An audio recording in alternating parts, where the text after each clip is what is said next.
জীবনটা খুব অদ্ভুত। আমরা যখন ছোট থাকি তখন বড় হতে চাই, আর যখন বড় হই তখন শৈশবের সেই ধুলোবালি মাখা দিনগুলোর জন্য কাঁদি।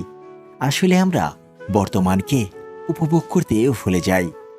জীবনের স্টেশনে অনেকেই আসবে, অনেকেই চলে যাবে। কেউ আপনাকে অনেক শিক্ষা দিয়ে যাবে, আবার কেউ দিয়ে যাবে অমূল্য কিছু স্মৃতি। যারা পাশে আছে তাদের গুরুত্ব দিতে শিখুন, কারণ সময় একবার চলে গেলে আর ফিরে না।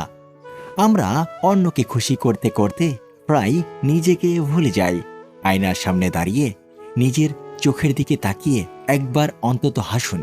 নিজের লড়াইটা আপনি একাই লড়ছেন, তাই নিজের প্রতি একটু দয়ালু হন।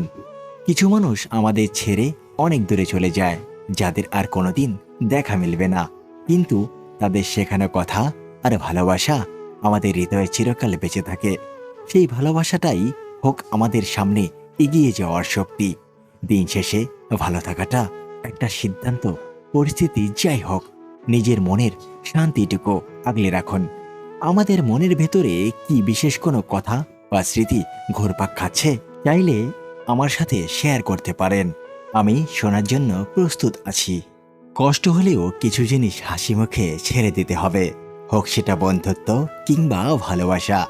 তুমি ভালোবাসা পেয়েও আমায় ভালোবাসোনি, আর আমি ঠকে গিয়েও তোমায় ভুলতে পারিনি।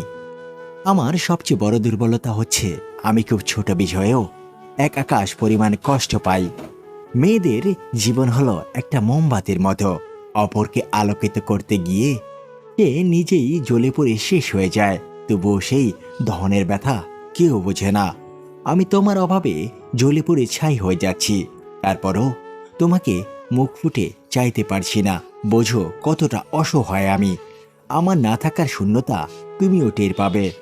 সেদিন সব পেয়েও শান্তি পাবে না, কারণ কাছের মানুষের শূন্যতার অনুভূতি দীর্ঘ সময়ের পরও যন্ত্রণা দেয়।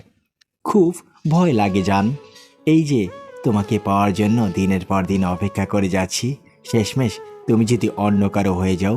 কথা রাখতে না পারলে কথা দিও না, এতে কথার সাথে আত্মার ও মৃত্যু হয়, যা তুমি নিজেও টের পাবা না। বিচ্ছেদটা এমনভাবে হলো যে শেষ বাড়ির মতো একটু মন ভরে কথাটাও বলতে পারলাম না। সে কখনোই জানবে না তার জন্য কতটা কষ্ট পাচ্ছি। নারীর রাগের মাথায় সেই পুরুষকেই জাতা বলে, যে পুরুষকে সে তার নিজের চেয়েও বেশি ভালোবাসে। আমি তার চেহারার দিকে তাকিয়ে ভাবি কি সাংঘাতিকভাবে তার মায়ে আটকে রেখেছে আমাকে। আমি কখনো ভাবিনি জীবনে এমন একটা সময় আসবে যখন লুকিয়ে লুকিয়ে কাঁদতে হবে, আর সবার সামনে হাসি মুখেও থাকতে হবে। মানুষ পরিস্থিতি না বুঝে ভুল বুঝলে মুখ ফুটে আর কিছু বলতে ইচ্ছে করে না। সবকিছু পাওয়া হলেও তোমায় পাওয়া হবে না, জেনেও ভালোবাসি। আশায় আছি যদি কোনোদিন পেয়ে যাই। অভিমান করতে করতে মেয়েরা একদিন বেঁচে যায়, তার আবেগ অনুভূতি কোনো মূল্যই নেই সেই মানুষটার কাছে। আর সেই নারী খুব ভাগ্যবান যে পুরুষ কোনো নারীর দিকে নজর পড়লে নজর ফিরিয়ে নেয়, শুধু তার প্রিয় মানুষটার কথা ভেবে। ছোট্ট এই জীবনটাতে পাওয়ার থেকে হারাইলাম বেশি, আর হারানো সব কিছুর মধ্যে সবচেয়ে যন্ত্রণাদায়ক ছিল আমার নিজেকে হারানোর ব্যাপারটা। এরকম ভিডিও পেতে আমাদের পাশেই থাকুন। ধন্যবাদ সবাইকে। আবার দেখা হবে আমাদের পরবর্তী ভিডিওতে।